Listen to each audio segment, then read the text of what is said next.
Homeopathy की सारी छोटी बड़ी खबरों के लिए कीजिए मेरे चैनल को सब्सक्राइब नाउ का बटन दबा के साथ ही साथ दबा दीजिए बेल आइकन भी। तो चलिए आइए जानते हैं कि आज की न्यूज़ क्या है। तो हम हैं यहाँ बीटीएससी की वेबसाइट पे, और आप बीटीएससी की वेबसाइट पे नीचे जैसे ही जाते हैं सबसे पहला एडवर्टाइजमेंट नंबर जो है सीरियल नंबर 1, उसमें आप देखते हैं advertisement for regular appointment to the post of कीट संग्रहकर्ता। ठीक है, और ये एक पोस्ट है जो कि स्वास्थ्य विभाग की तरफ से निकली है, और इसमें टोटल सीट्स जो हैं वो 53 हैं, और मेरे ख्याल से ठीक ठाक हैं और अच्छी सीट है। और चलिए आइए इसका एडवर्टाइजमेंट देख लेते हैं और एप्लीकेशन किस तरह से क्या करना है वो भी देख लेते हैं।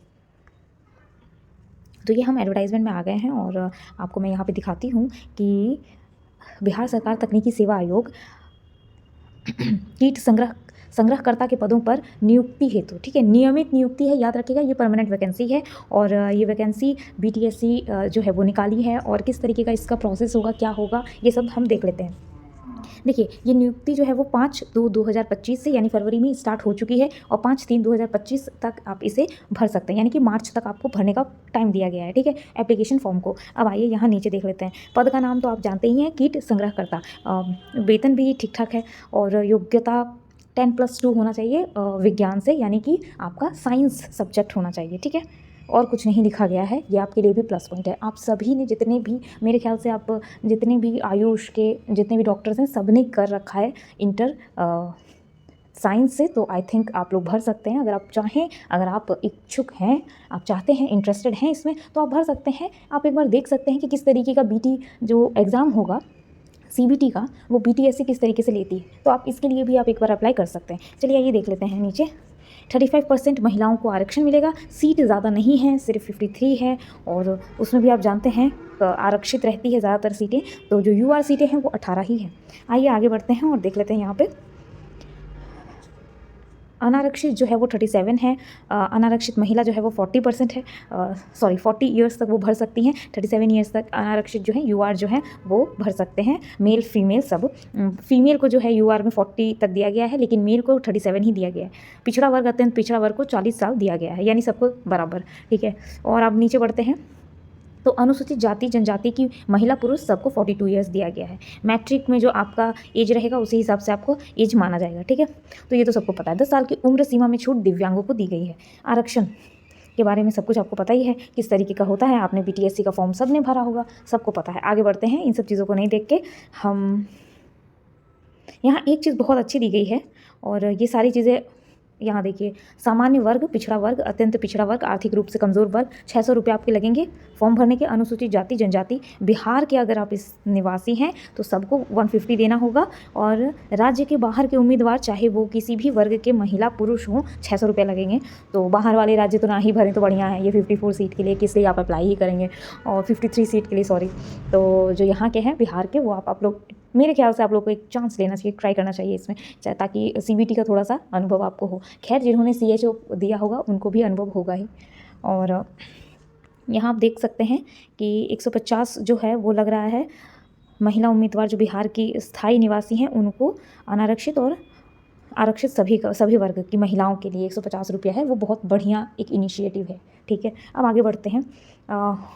पेमेंट ऑनलाइन मोड से होगा, ये चीज़ सबको पता है। चयन की प्रक्रिया बहुत ही इंटरेस्टिंग है। चयन की प्रक्रिया, पहला चीज़ इसमें सिलेबस दिया गया है, तो आप लोग निश्चिंत हो जाइए। जैसे ही आपका जो फॉर्म का डेट निकलेगा, ठीक है, जो नोटिफिकेशन निकलेगा उस हिसाब से आपका भी सिलेबस जो है, कई लोगों ने कमेंट में पूछा है मुझसे कि सिलेबस किस तरीके का रहेगा, क्या जीके जीएस पूछा जाएगा, नहीं पूछा जाएगा, इस तरीके के कमेंट आए हैं। तो मैं आपसे कहना चाहती हूँ कि टेंशन बिल्कुल भी मत लीजिए, जो पूरा सिलेबस है आपको दिया जाएगा उसी हिसाब से। और मुझे जिस तरीके से लग रहा है, क्योंकि पिछले बार जितना बवाल हुआ था, हो सकता है बीटीएससी ही आपका एग्ज़ाम ले, लेकिन क्योंकि जो एग्ज़ाम स्वास्थ्य विभाग, जो राज्य स्वास्थ्य विभाग लेने वाली थी, वो आपको नेगेटिव मार्किंग नहीं देती, लेकिन अगर बीटीएससी लेगी तो नेगेटिव मार्किंग रहेगा। एंड सबसे ज़्यादा चांस यही है कि ज़्यादातर लोगों का नेगेटिव मार्किंग में चला जाता है नंबर।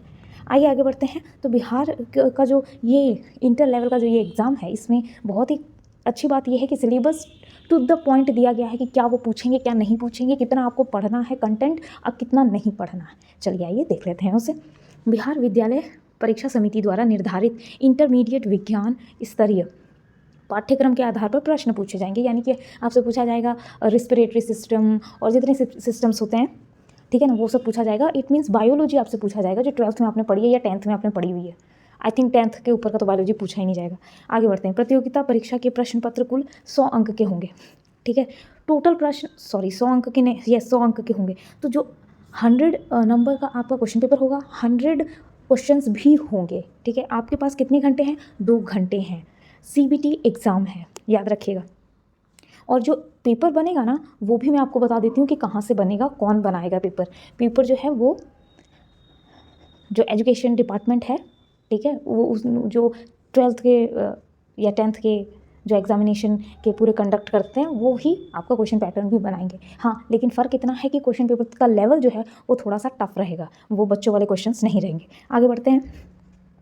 CBT एग्जामिनेशन है, जैसा कि मैंने आपको बताया। नेगेटिव मार्किंग है 0.25। एक गलत आंसर सब चौपट, ठीक है। तो ऑल द बेस्ट। आप ये अगर आप भर रहे हैं तो ऑल द बेस्ट, नहीं भर रहे हैं तो आगे बढ़िए, कोई दिक्कत नहीं है। नीचे बढ़ते हैं। नॉर्मलाइजेशन भी होगा अगर बहुत ज़्यादा लोग आ जाते हैं मतलब अप्लाई करने के लिए, तो ऑब्वियसली CBT एग्जामिनेशन में ऐसा होता है कि नॉर्मलाइजेशन होता है, क्योंकि एक दिन पे एग्जामिनेशन कंडक्ट कराना नॉट पॉसिबल, ठीक है ना। आगे बढ़ते हैं। तो 40%, अच्छा, यहाँ किसको कितना नंबर लाना है उस चीज़ की यहाँ पे जिक्र की गई है। तो 40% नंबर जो है पिछड़ा वर्ग को लेके आना है, 36.5% अत्यंत पिछड़ा वर्ग को, और ओके। अब आगे बढ़ते हैं। पिछड़ा वर्ग 36.5%, अत्यंत पिछड़ा वर्ग के लिए 34%, अनुसूचित जाति और जनजाति के महिला या फिर आप दिव्यांग कह लीजिए, सबके लिए 32%। तो ये सेम चीज़, आप एक चीज़ नोटिस कर रहे हैं यहाँ पे, ये सेम चीज़ जो है ये डिट्टो लिखा हुआ था आपके जो नोटिफिकेशन आपका आया था उस समय पहले, वो भी सेम डिट्टो ये चीज़ लिखी हुई थी। इसका मतलब ये है कि आपका भी जो एग्ज़ाम होगा उसमें कोई GK GS नहीं आएगा, नहीं पूछा जाएगा। आपके एग्ज़ाम में जितने भी क्वेश्चंस आएंगे वो आप ही के जो भी, मैं क्या कह रही हूँ, आयुष के लिए कह रही हूँ कि जो आपने पढ़ा है, 5 इयर्स का जो आपने कोर्स किया हुआ है, 4.5 साल जो 5 साल के आसपास का जो हो जाता है, उस कोर्स को जो आपने किया हुआ है उसी से क्वेश्चंस पूछे जाएंगे, कोई भी क्वेश्चंस उसके अलावा नहीं पूछे जाएंगे, ठीक है। तो आप सबका जिज्ञासा जो है वो ख़त्म हुआ होगा। इस वैकेंसी को बताते बताते मैंने बहुत कुछ बता दिया है और काफ़ी टाइम भी ले लिया है, ठीक है। सो आई होप कि आप लोगों को पसंद आया हो। अगर आप नहीं अप्लाई करना चाहते, किसी और को फॉरवर्ड करना चाहते हैं, तो उनको भी ये वीडियो फॉरवर्ड कीजिएगा और शेयर ज़रूर कीजिए, लाइक सब्सक्राइब भी ज़रूर कीजिएगा। आप देख सकते हैं कि जिस तरीके से एक वैकेंसी आई है, इस तरीके से बहुत सारी स्वास्थ्य विभाग की दूसरी वैकेंसीज भी आ रही हैं। ये स्वास्थ्य विभाग की पहली वैकेंसी है इस साल की जो आई है। तो मैंने इतना कुछ तो आप लोगों को समझा दिया है। आप बस दुआ कीजिए कि BTSC आपके एग्ज़ाम को कंडक्ट नहीं कराए, अदरवाइज़ वो नेगेटिव मार्किंग लाएगी और नेगेटिव मार्किंग में आप भी फंस जाएंगे। नेगेटिव मार्किंग में होता क्या है कि जो 32% जो मेल या जो 32% जो फीमेल का यहाँ पे कैटेगरी दी गई है, अगर आप 32 ले आते हैं ना, तो ही आपका जॉब गारंटेड हो जाता है, क्योंकि इतना टफ कंपटीशन हो जाता है जब नेगेटिव मार्किंग आती है, ठीक है। खैर, 100 अंक में आप समझ रहे हैं ना, 32 आपको सिर्फ लेके आना। तो इस तरीके का पूरा पैटर्न है और आपको सारा सिलेबस जो है वो दिया जाएगा जब आपका नोटिफिकेशन आएगा। ये तो मेरा कहना है कि आपका जो भी एग्ज़ाम है वो आपका रिलेटेड आपके जो सब्जेक्ट मैटर्स हैं उसी से रहेंगे, लेकिन हो सकता है कि GK GS भी दे, ये गारंटेड नहीं है। ये जो प्रशासनिक विभाग हैं उनको सारा डिटेल्स दे दिया जा चुका है, ठीक है। और उसके बीच में मैं नहीं आती हूँ कि मुझे सारे डिटेल्स मिल जाएँ, लेकिन बहुत जल्द इसका भी खुलासा हो जाएगा जैसे ही नोटिफिकेशन रिलीज़ की जाती है। अब देखते हैं, अगर आपका, फिर से मैं कह रही हूँ, अगर आपका स्वास्थ्य विभाग कंडक्ट कराती है तो वो सिलेबस तुरंत नहीं जारी करती है, थोड़ा टाइम लेने के बाद जारी करती है। अगर वो एप्लीकेशन में ही यानी नोटिफिकेशन में ही अगर वो डाल दे कि इतना इतना पूछा जाएगा तो वो ज़्यादा बढ़िया रहेगा। Let's hope for the best. अब आगे बढ़ते हैं। तो यहाँ इतनी सारी चीज़ें लगेंगी आपकी, ठीक है। आप देख सकते हैं यहाँ पे बहुत कुछ है, जितना भी आपका कास्ट सर्टिफिकेट, जिस भी कास्ट से आप बिलोंग करते हैं वो कास्ट सर्टिफिकेट आपका लगेगा और इस तरीके से पूरा प्रोसेस होगा। आपने फॉर्म भरा है BTSC का, इससे पहले भी आप जानते हैं, अगर आप कुछ गलती कर देते हैं तो 5 बार आपको उसको करेक्ट करने का मौका मिलता है, उसके बाद करेक्ट करने का मौका नहीं मिलता। तो यही सारी चीज़ें हैं। अच्छे तरीके से अपना अपलोड कीजिएगा। SMS और ईमेल वही रखिए, कहने का मतलब है कि आपका मोबाइल नंबर वही रखिएगा और ईमेल ID भूलिएगा नहीं। बाकी सारी चीज़ें वैसे की वैसे ही हैं, ठीक है। देखिए यहाँ पे मोबाइल नंबर और ID है ना, तो वो हमेशा आपको सही रखना है। फ़ोटोग्राफ कैसा होना चाहिए ये सब लिखा हुआ है, ये सब कोई बड़ी बात नहीं है, आप खुद भी जाके चेक कर सकते हैं। तो ये तो थी पूरी डिटेल जो स्वास्थ्य विभाग ने पहला जो अपना ये है वो स्टार्ट किया है, कीट संग्रहकर्ता से स्टार्ट किया है। जो इंसेक्ट कलेक्टर होते हैं ना, कलेक्ट करते हैं जो इंसेक्ट, उस आई थिंक वही है ये कीट संग्रहकर्ता।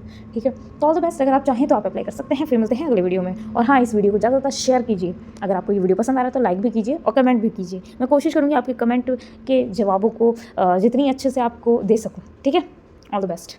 मिलते हैं अगले वीडियो।